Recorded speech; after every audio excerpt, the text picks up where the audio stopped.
तो अभी तक हम लोगों ने ना इंसर्ट किया था रिकॉर्ड को, सिंगल रिकॉर्ड इंसर्ट किया था देखो अभी तक, और इसके लिए इंसर्ट वन सीखा था। तो लेट्स से अगर मेरे पास एक कस्टमर अभी तक इंसर्ट हुआ और मुझे multiple customers in a one shot यानी कि बल्क रिकॉर्ड्स इंसर्ट करने हैं एक बारी में, तो मैं मल्टीपल कस्टमर्स ऐड करना चाहता हूँ। तो यू कैन थिंक इट कि मैं एक एरे बनाऊं और उस एरे के अंदर बहुत सारे डॉक्यूमेंट्स यानी कि रिकॉर्ड्स डाल दूं और उसे इंसर्ट कर दूं इन वन शॉट।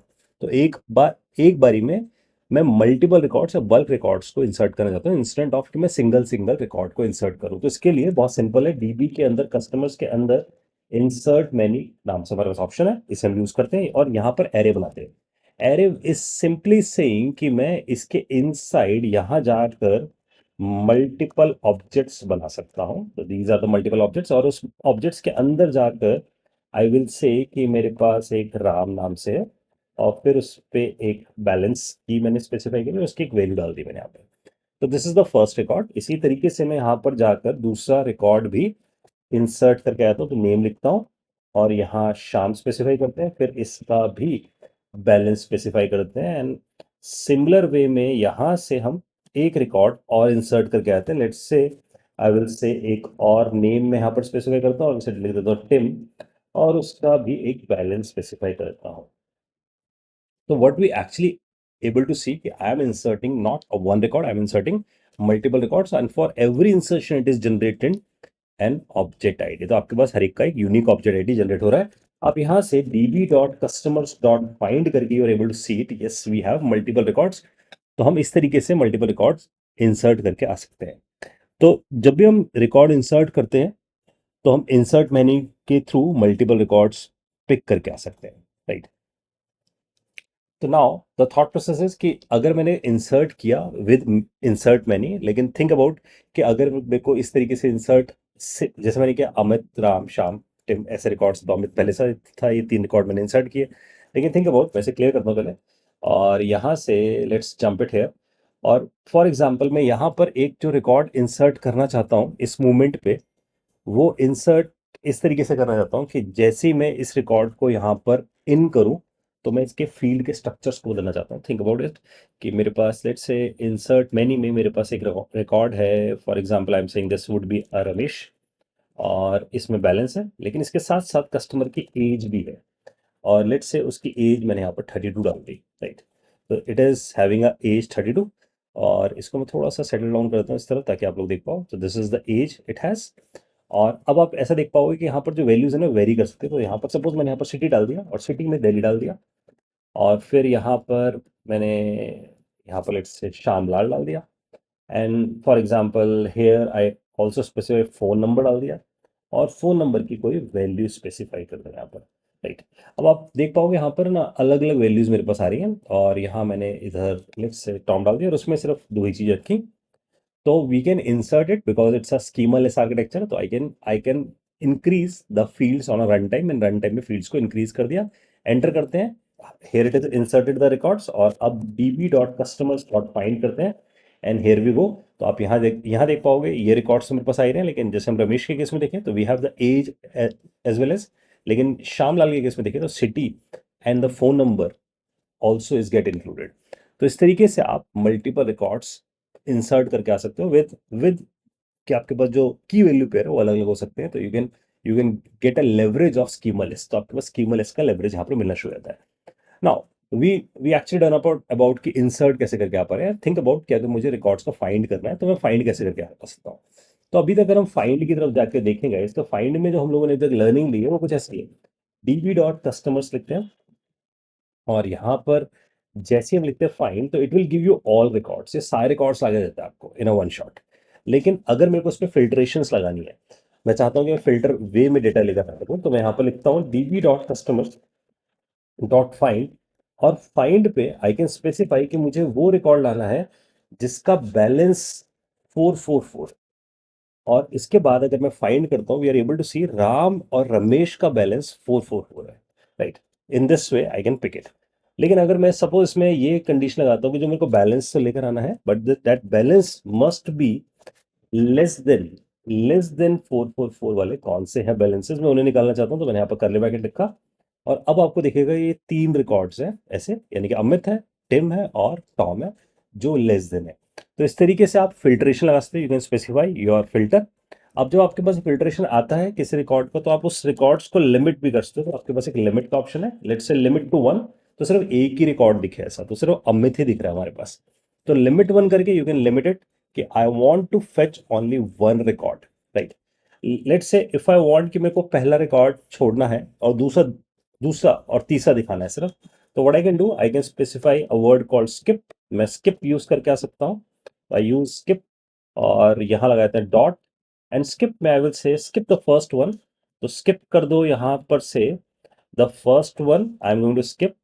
तो यहाँ चले जाते हैं स्किप 1। फिर लिमिट, लिमिट में आई स्पेसिफाई हेयर 2। तो मैंने यहाँ पर लिमिट में आई स्पेसिफाई दिस इज द 2। तो अब आपको ऐसा फील आना चाहिए मैं स्किप करूंगा फर्स्ट को, so I will skip this record and the limited for 2, so Tim and Tom will be the outcome. ये दोनों आउटकम बन जाएंगे and here it is, it is going to print these two, right. तो indirectly what you actually done, जब आपने limit किया तो आप सारे रिकॉर्ड्स लाकर कुछ लिमिटेड रिकॉर्ड लेकर आ रहे हो, बिल्कुल ऐसे ऐसे कि गूगल पे सर्च करते हो किसी आइटम को और उसके 10,000 रिकॉर्ड्स मिलते हैं, लेकिन 10,000 में सिर्फ 10 ही दिखाने हैं, तो आप लिमिट कर सकते हो 10 पे। लेकिन लेट से आपको 10 में नहीं 11 से 20 दिखाने हैं, तो आप स्किप करते हो कि शुरू के 10 रिकॉर्ड स्किप करो, आप 11 से 20 दिखाओ। And this feature is guys called pagination. तो जितनी वेबसाइट्स पे आप जो बहुत सारे रिकॉर्ड देखते हो और उसके पेजेस बनाए थे और आप उन पेज पे क्लिक करके उस रिकॉर्ड को देख पाओ, that feature is called pagination. And pagination is implemented through a limit and skip. तो लिमिट और स्किप से आप इंप्लीमेंट करके आ सकते हैं। लेकिन जब आपने बैलेंस में ये एल टी लिखा था, this is a less than, this is an operator, तो आप इन ऑपरेटर्स को अलग अलग तरीके से यूज कर सकते हैं। मैं क्लियर करता हूँ, and let's say we jump it here, और मैं यहाँ पर से इसका एल टी की जगह if I specify here G T greater than, so this is a greater than. तो जैसे आप ऐसा लिखते हो तो आपको दिखेगा कि 444 से ग्रेटर देन स्किप कर रखा है हम लोगों ने, तो मैं इसको स्किप लिमिट हटाता हूँ एंड आई जस्ट सिंपली से this is the filtration. So here it is saying कि Sham and Shamlal are the two records which is more than this 444 value। तो इस तरीके से आप ऑपरेटर यूज कर सकते हो, less than, greater than, less than equal to, तो एल टी ई है उसके लिए, not equal to N E है, इन ऑपरेटर है, रेगुलर एक्सप्रेशन के लिए ऑपरेटर है। इस तरीके से आपके पास अलग अलग ऑपरेटर्स मिलते हैं। नाउ अगर हमारे पास जो रिकॉर्ड्स आ रहे हैं, अगर हम रिकॉर्ड्स में ध्यान से देखें तो हमारे पास रिकॉर्ड्स के सारे फील्ड्स आ रहे हैं, but I want to pick limited fields, मेरे को लिमिटेड फील्ड्स ही इसमें पिक कर आ रहे हैं। तो in this scenario to pick that limited fields, I specify customer dot find लिखते हैं और सपोज फिल्ट्रेशन कंडीशन देते हैं, जो हमने यहाँ पर फिल्ट्रेशन कंडीशन दी बैलेंस वाली, इसमें लेट्स से यही सेम कंडीशन आ देते हैं डॉलर जी टी, और फिर यहाँ लिखते हैं कि कोई भी रिकॉर्ड जो 4,000 से अबव है वो रिकॉर्ड पिक करके लेकर आओ। लेकिन इसके साथ साथ मैं कॉमा करके इसमें प्रोजेक्शन देता हूँ। प्रोजेक्शन का पर्पस ये है कि मैं ये लिमिट करना चाहता हूँ कि किन रिकॉर्ड्स को मुझे देखना है, किन को नहीं देखना है। तो let's say I am interested to see the thing called name, मुझे नेम ही देखना है सिर्फ सिर्फ। तो नेम कॉलन 1 करते हैं, 1 का मतलब विजिबिलिटी। तो जैसे ही मैंने ऐसा किया नेम 1 और इसे एंटर करते हैं, okay I think I miss something, मैंने ना यहाँ पर एक करली ब्रैकेट मिस कर दिया, दिस वन वुड बी, ये बैलेंस के लिए जा रहा था, तो हमने फाइंड तो लिखा, ये दिस वन ये फिल्टर का था, तो फिल्टर का यहाँ बंद किया एंड हेयर इट इज। तो अगर आप देखो तो 4,000 से जितने अबव होंगे उसमें यहाँ पर दिखाने शुरू करें ग्रेटर देन 4,000 रिकॉर्ड पे कौन कौन से हैं। अब आपको फील आएगा कि नेम आ रहा है, देखो उसके बाद आईडी भी आ रहा है। तो अगर मैं इसके साथ साथ लेट्स से इसका बैलेंस भी डाल देता हूँ, तो बैलेंस 1, तो मैंने बैलेंस 1 किया, तो you're able to see name भी आ रहा है और बैलेंस भी आ रहा है, जो 4,000 से अबव है वो सब रिकॉर्ड्स आने लगे हैं। बट पॉइंटर इज कि अगर मेरे को इसमें आईडी नहीं चाहिए तो I will specify underscore ID, तो मैं यहाँ पर अंडरस्कोर आईडी स्पेसिफाई करता हूँ, उसके बाद जीरो लिखता हूँ, तो जीरो मतलब इनविजिबल हो जाएगा। तो बाय डिफॉल्ट अंडरस्कोर आईडी 1 होता है, by default it is always coming. लेकिन आप चाहते हो कि अंडरस्कोर आईडी नहीं दिखे, सिर्फ मेरे को नेम और बैलेंस ही दिखे, और जैसे आप एंटर करते हो you are able to see name और बैलेंस ही मुझे दिखते हैं। मैंने आईडी को ऑफ कर दिया बाय स्पेसिफाइंग आईडी 0, और नेम 1 का मतलब है कि मेरे को विजिबल रहे, बैलेंस 1 इज विजिबल। तो this is how you can do a projection. तो इस तरीके से आप प्रोजेक्शन करके आ सकते हो। तो प्राइमरली अगर हम इस पूरे कंसेप्ट को समझें कि जैसे हमने फाइंड वाला सिंटैक्स फॉलो किया, तो we can think about in this way guys कि जैसे हम इसको पिक्चर में लेकर आते हैं कि हमने जब फाइंड वाला फंडा यहाँ पर यूज किया db dot customers dot find से, तो अगर मैं इसको एलिब्रेट करूं तो कस्टमर्स आपके कलेक्शन का नाम है, this is the name of a collection, तो this is your collection name. Find is predefined function, ये प्री डिफाइंड फंक्शन है जिसे आप यूज करते हो। और ये जो यहाँ से करली ब्रैकेट शुरू होता है और यहाँ करली ब्रैकेट बंद होता है, this is actually called filter. तो आप यहाँ पर फिल्ट्रेशन कंडीशन लिखते हो, तो ये this is the first argument filtration. और ये दूसरा आर्गुमेंट है आपके पास। तो filtration is somehow is an object, ये पूरा एक ऑब्जेक्ट है, इसमें की वैल्यू पेयर पड़ा है। इस तरीके से दिस इज अनदर ऑब्जेक्ट, और इसके अंदर this is the second argument called projection. और जब आप वन लिखते हो तो वन का मतलब विजिबल कर देना, उसे आप विजिबल करके आ पाते हो। जीरो का मतलब आप उसे इनविजिबल कर देते हो, हटा देते हो। तो प्रोजेक्शन के थ्रू बिल्कुल वैसा है जिसने भी आरडीएमएस पढ़ा, तो सिलेक्ट के अंदर आप स्पेसिफाई करते हो कौन कौन से कॉलम्स देखने हैं, और वेयर में जाकर आप फिल्टर लिखते हो। सिमिलर वे में ये भी काम कर रहा है हमारे पास। तो दिस इज यू अंडरस्टैंड कि हमारे पास फाइंड पे कैसे काम किया और फाइंड पे कैसे हम लोगों ने प्रोजेक्शन को यूज किया। इसके साथ साथ जब मेरे पास रिकॉर्ड्स आ रहे होते हैं मैं उन्हें सॉर्ट भी करके आ सकता हूँ। लेट्स से ऐसे क्लियर करता हूँ, जस्ट क्लियर इट, और यहाँ से एक बार हम देखते हैं। तो this is these are the records which is coming. अब लेट्स से आई वांट कि मैं इन्हें सॉर्ट भी करके आ पाऊँ, तो मैं फाइंड कर लेता हूँ, फाइंड के ऊपर सॉर्ट लिख देता हूँ। एंड सॉर्ट पे आई स्पेसिफाई कि I want to sort these records with, for example with name. तो मैं नेम वाइज सॉर्ट किया, और नेम में अगर मुझे असेंडिंग चाहिए तो मैं वन लिखूंगा, तो ये असेंडिंग ऑर्डर में दिखने शुरू हो जाएंगे। तो आपको दिखेगा राम ऊपर आ रहा था पहले, देखिए इसके साथ अब रमेश आ गया, रमेश बिल्कुल नीचे आ रहा था। फिर यानी कि आर वाले, फिर एस वाले, फिर टी वाले। तो अगर मैं सॉर्ट पे यहाँ पर -1 लिख देता हूँ तो डिसेंडिंग ऑर्डर शुरू हो जाएगा, तो it is coming in descending order. Of course इसके साथ मैं यहाँ पर लिमिट लगा सकता हूँ, दो ही रिकॉर्ड दिखें तो सिर्फ दो ही रिकॉर्ड दिखेंगे। तो डिसेंडिंग ऑर्डर में टॉम वाले ही रिकॉर्ड दिख रहे हैं, यानी कि शुरू के दो रिकॉर्ड दिख रहे हैं। ऐसे इसी तरीके से स्किप भी लगाया जा सकता है, प्रोजेक्शन भी लगाया जा सकता है, फिल्ट्रेशन, सारी चीज़ें हम उसके बाद पिक करके आए हुए हैं। तो फाइंड हमें समझ में आता है कि फाइंड कैसे काम करे, लेकिन इसके साथ साथ इसी का एक और मेथड हमारे सामने पिक्चर में आता है। We can use it db dot products. So let's say db dot customers पे थे तो कस्टमर्स पे रहता है, db dot customers dot find one लिख देता है इस बार। तो वन का मतलब है मैं सिंगल रिकॉर्ड ढूंढना चाहता हूँ।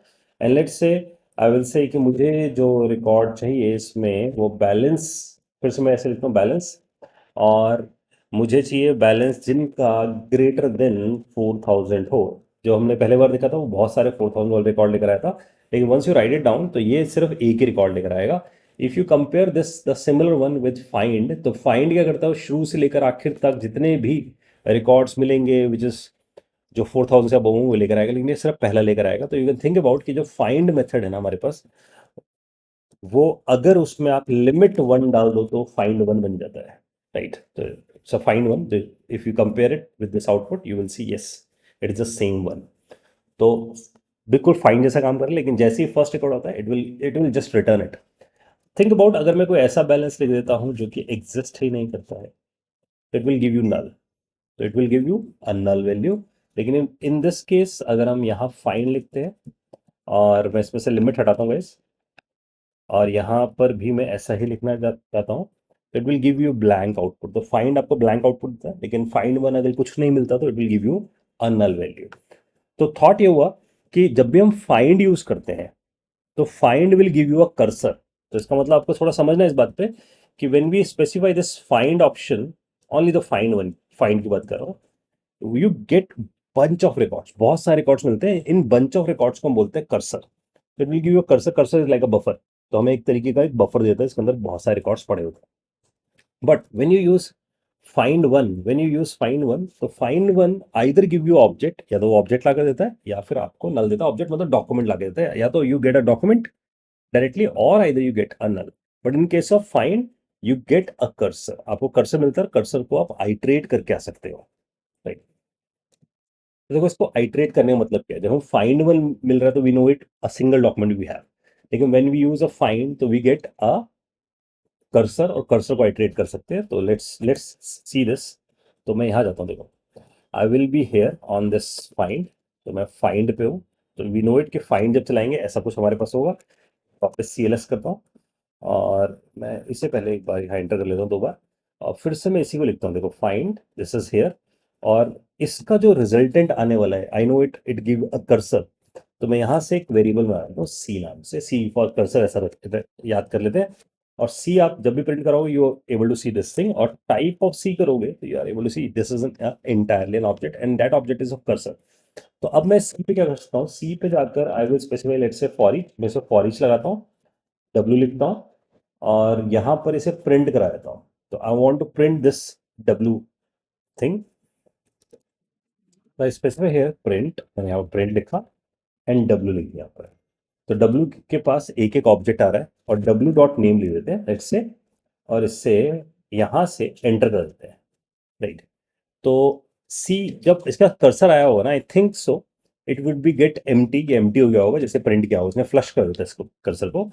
तो हम लोग क्या करते हैं, इसे ऐसा लिखते हैं, and now I am just going to write it down this thing. आपने ध्यान दिया, ये सब कुछ प्रिंट हो गया है।